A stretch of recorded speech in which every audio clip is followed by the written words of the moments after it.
All right, so let me see what Megyn Kelly is talking about, y'all. Here's one other bit of color for you. New York Times reporting, this won't surprise you. Combs's body language is totally different from yesterday when he seemed crestfallen and grim after the jury said it had reached a verdict on 4 of the 5 counts. Now, acquitted of the most serious charges, Mr. Combs appears energetic and relieved. Can we just talk about, here's the picture, here's the sketch artist's picture of Combs yesterday of the grimness. And I'm sure we'll get one today of him looking much more relieved. I'm so confused about, here's a little bit more, New York Times, with a touch of levity. The judge said he assumed Combs would not want to return to the Brooklyn jail where he has been held. Combs shook his head vigorously and put his hands together in prayer. Oh, it's all just so chummy inside the courtroom for this disgusting pervert female abuser who I can't believe is about to roam our streets again. I'm sorry, I'm disgusted by this verdict. This is fucking ridiculous. I just find it absolutely outrageous.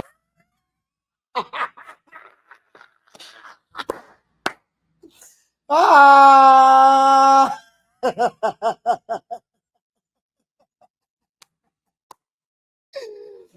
Oh, look at the crash out in real time. Oh, man. This is beautiful. This is beautiful. This is beautiful. I love it. I love it. Just shows you that they don't even believe in the justice system unless it works for them. This is what's this. Listen, now you're starting to see people's real colors come out. Now you're starting to see people's real colors coming out because this is the example of why I don't agree with everybody. We maybe agree politically when it comes to Trump, but we don't agree when it comes to men being railroaded. And wait a minute, y'all said that is innocent until proven guilty. Now they want to throw him under the jail when a jury of his peers found him innocent and they are not convicting him of racketeering. Now she's fucking mad. I'm fucking mad at y'all. Y'all see this? Shout out to my snow bunnies. No. Remember over the last few days, remember over the last few weeks when y'all was telling me how they're so in favor. They love us black men. They listen, snow bunnies can never harm us. They're not chameleons. They don't parade or pretend to be anything exactly from what they did. They absolutely are in favor of all black men. They love black men. They love black men. I've never personally seen Megyn Kelly crash out the way that she crashes out right now. I'm fucking sick of this. You sick of what? You sick of what? Well, I didn't know it was a crime to be a freak. I didn't know it was a crime to, you supposed to go to jail for the rest of your life because he had a domestic violence situation. I didn't know that you could pay a bitch $30 million and she get to roam free after threatening somebody, and you're going to sit here and talk about, I can't believe this fucking shit.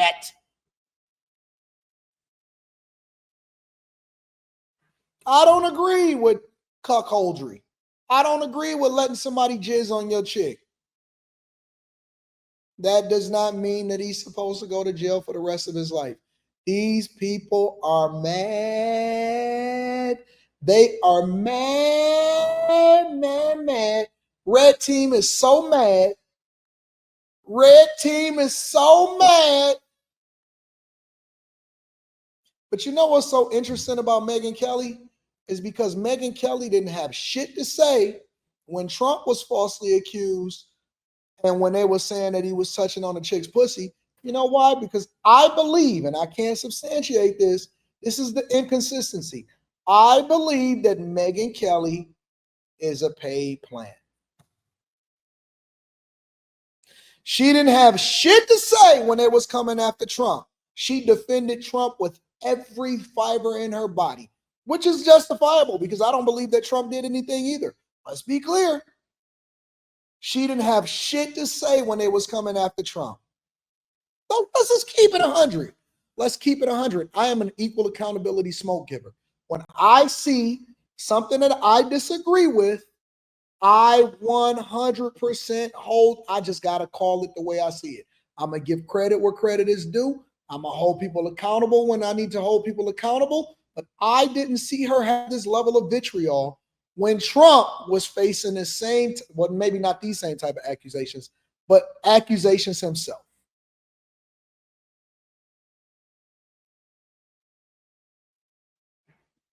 Now they discussed it because the justice system did what the fuck it was supposed to do. Now you're disgusted, aggravated. Now you're bothered. I can't believe this fucking shit. Did everything but call him a straight up nigga.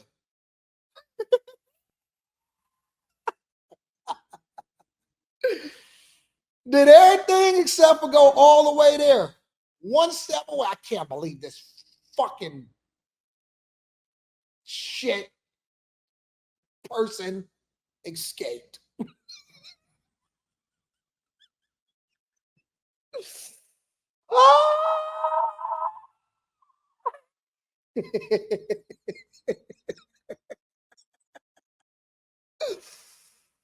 Oh man, it took everything in her to hold that one back, didn't it? By the time I get done, ain't nobody gonna give up. Ain't nobody gonna like me. Republicans gonna hate me. Democrats gonna hate me. It's okay. Another cuerdo, 11 in the morning. Ain't nobody gonna like me in a minute. It's okay.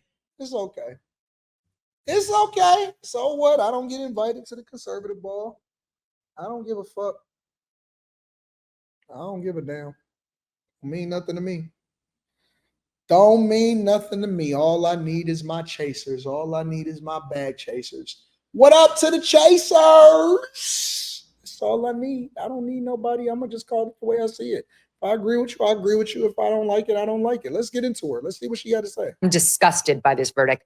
This is fucking ridiculous. I just find it absolutely outrageous, the amount of crime that this guy just got away with. I believe he committed arson. He definitely battered Cassie. He battered Jane too. The statute of limitations for battery in Los Angeles and California is 1 year. 1 year. So if they didn't charge him for battery within 1 year, and they couldn't because he bought the tape and it remained hidden thanks to those security guards out there, then they could never charge him with that again. There's no question. He dragged her back into that hotel room. Why wasn't that kidnapping? They only talked about the kidnapping of Capricorn Clark, who was his sort of main assistant, because she said he grabbed her and made her go with him over to Kid Cudi's house. There's no question he broke into Kid Cudi's house, in my view, and that he opened up the Christmas presents and locked the door in and made a threat. There's no question in my mind he was behind the arson of Kid Cudi's car, and there was proof, plenty of proof to prove that. No, okay, there was female fingerprints they found on that, the firebomb that was left there, the Molotov cocktail. And the prosecution said there's no question he didn't do it himself, but he said, I'm going to bomb Kid Cudi's car. It's in writing. Cassie Ventura emailed her mother saying, oh my God, he's threatening to bomb his car. And 2 weeks later, it got bombed. Oh, gee, it was just some third party who also had, it's just like the proof was there, yeah. The beatings, the threats that if they didn't go back into those rooms and get off with these male escorts, that they were going to get beaten. The testimony from that Daniel Phillip, who was the male escort, who heard Combs abusing Cassie behind the door. And she was screaming, I'm sorry, as he heard him slapping her. Get back out there. She came back out. She was shaking. She got back into the escort's lap, physically shaking. She was so scared to the point where that guy couldn't perform sexually because this was so horrifying to him. What in the actual F went on in there? So Megyn, let me just for 1 second, Phil. Let me just get Megyn more pissed off, if I may. So if the judge gives him a reasonable sentence, let's say he sends him to 5 years, okay? And he's already got time in, and with a halfway house, he's out in 3. How quick is he going to be accepted back into that Hollywood scene? Nobody gives a fuck. Nobody cares. Nobody cares about your acceptance. See, this is the problem, is that in society, everybody wants to try to make this to be oh man, you're not going to be in the cool kids club. I don't give a fuck. Puff is still going to be rich at the end of the day. Then he's still going to be able to do what he want to do. And he's still got both of his homes. And he's still got all 3 of his places. And he'll be fine. He take a hit from a financial perspective. Cool. That's cool. This is what I want to know. This is what I want to know. This is what I want to know. Looking like The Rock on the Fantastic Four. Well, how soon is he going to be accepted back into his Hollywood circles? I'm pretty sure that Puff don't want to be in the Hollywood circles no more because now he's seen what they play was. Nobody cares. Nobody cares. How soon is he going to be accepted into the Hollywood circles? I hope that he absolutely go on a rampage against the Hollywood circles. I hope he burn Hollywood down. On the real, though, if y'all really want to talk about it, if you really want to have a conversation, Puff is the realest one ever. I ain't got my soundboard to hit the ding. Puff is the realest one ever. You know why Puff is the realest one ever? Because Puff took his charges like a G. He took his charges, he accepted his fate, and he took it to trial. Win or lose, right or wrong, you haven't heard anything from Puff, and that is the realest ever. You can't ask for much more than that. He ain't throw nobody under the bus. He ain't name no names. He ain't go back and try to do anybody dirty. He took his charges, he took it to trial, and he beat that shit. And now everybody is mad at it. Everybody is mad at it. He took it to trial and he beat it. And people are pissed. They are, and that's the real reason, is because they couldn't get nobody else. All of y'all was speculating who else on the tapes, who was there. He ain't throw nobody under the bus. He ain't say nothing about nobody. He never said one word. Look, we can call him a cuck, but you can't call him a weakling. You can't call him a snitch. You can't call him a snitch. You can't say nothing negative about him.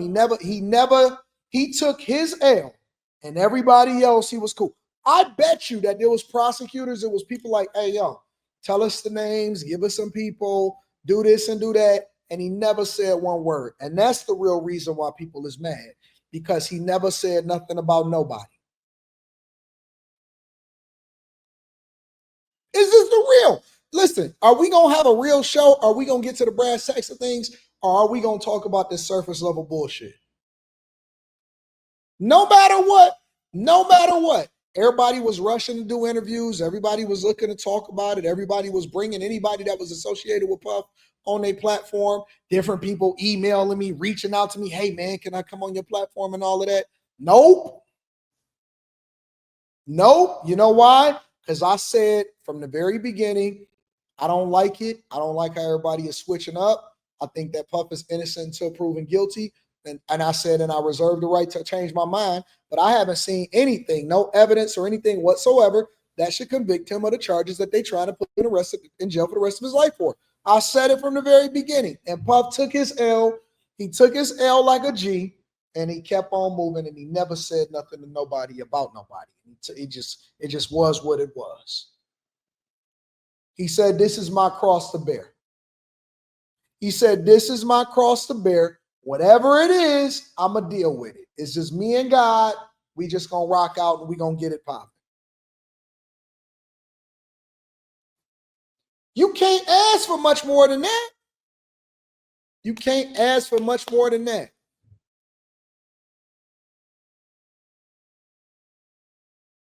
What more you want? But he talking about, man, I wonder how he's going to be accepted in Hollywood circles. Them weirdos. Everybody in Hollywood is a weirdo. Blah, blah, blah, blah. Or do you think people will still keep him at arm's length? I mean, look, I will make it my personal mission to maintain his humiliation in the minds of all Americans. There's no question he's fallen as this revered figure for a large portion of America, but he also has diehard fans who want to pretend this is a Johnny Depp situation. You know, where he was wrongfully accused, that's my own view, by somebody who was out to get him, who played the victim when in fact she was abusive. This is not that situation. This is not. Cassandra Ventura was an extremely sympathetic witness who was not some powerful, I'm going to play Kid Cudi against Sean Combs. She was traumatized by this guy. She remains suicidal to this day, given all that was done to her. Listen to this. I'm like, I almost don't even want to read these updates. New York Times, Sean Combs is now on his knees, his elbows on the chair where he was sitting, his head buried. He appeared to be praying. He started a round of applause, which was echoed by his family, who are jubilant. Yay!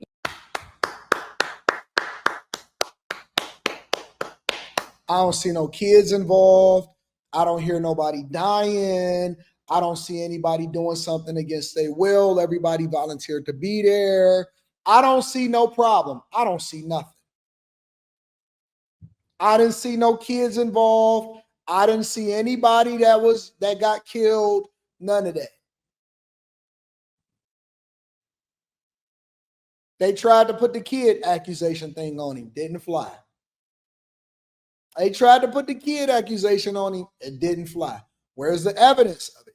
If you present some evidence that shows otherwise, then we can have a conversation about that, and that's a completely separate issue.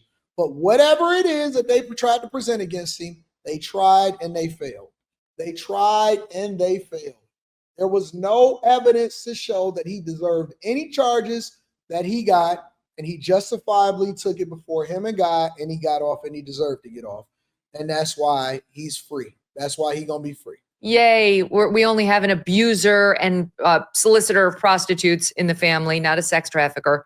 Sean Combs' supporters and family are now clapping and whistling for his legal team, who are all embracing each other. They actually did get a victory, and that's different. They should be hugging. Go ahead, Phil. The judge is allowing that kind of thing in the court. Yeah, I'm surprised about that also. Yeah, what's that about? Or maybe the judge is all that. There's no place in the courtroom for this, because look, regardless of whether or not you agree or disagree with the verdict, there's a certain dignity and decorum that's only that's appropriate for courtrooms. And in federal courts, judges are famous for enforcing it, oftentimes much more so than at the state level. But look, back to your whole thing. Well, this is a Biden appointee, so who knows about the dignity required. Sorry, keep going. Back to your dismay with the jury's verdict. Look, juries are always wild cards. You got 12 people in there that come from different backgrounds, different walks of life. They have different political philosophies. They have different religious philosophies. They have their own biases, whether they say they can leave them outside the courtroom or not. They bring them in there and they analyze and they view things. And sometimes jurors are just stupid. Sometimes they're just dumb. Sometimes they're not capable of understanding the law or following the judge's instructions. So you factor all of that in there, and what you've got is a system where, guess what? After doing this almost 40 years, I have come to the conclusion that you cannot trust jurors to ever get it right, whether you're a prosecutor or whether you're a defense lawyer. Oh, wait. First of all, we are a country of laws, and it's innocent until proven guilty, but you can't trust the jurors to get it right unless they convict somebody. Okay. Now we're insulting the jurors. Now we can't trust the jurors to get it right. Okay. So now our laws don't matter. Nothing matters. The jury, they don't know what they're doing. The prosecution, they should have did a better job. We can't trust the jurors to get it right. Got it. You see how fickle people are? You see how people switch up depending on whether or not they actually get what they want? Now the jurors didn't hear all of the evidence and none of that, right? Jurors and juries cannot be trusted to get it right. They get it wrong a lot. And that is what usually brings people to the bargaining table to come up with, plea deals like we have seen maybe in the Koberger case coming up today. But look, you just can't trust a jury ever to get to the right result. Sometimes they do, but a lot of times, unfortunately, they don't. And that cuts both ways for the prosecution and the defense. I'm so confused on what the jury has done here. Like when you factor in the notes we got yesterday, Arthur, we get a note saying they reached a verdict on counts 2 through 5, but they couldn't agree on count 1, which was the racketeering conspiracy. Now we find out that at that time, we assume it didn't change. They thought he was guilty of the prostitution stuff, but they did not think that he was a sex trafficker who forced Cassie and Jim. Yeah. Sick of it. Don't want to hear it.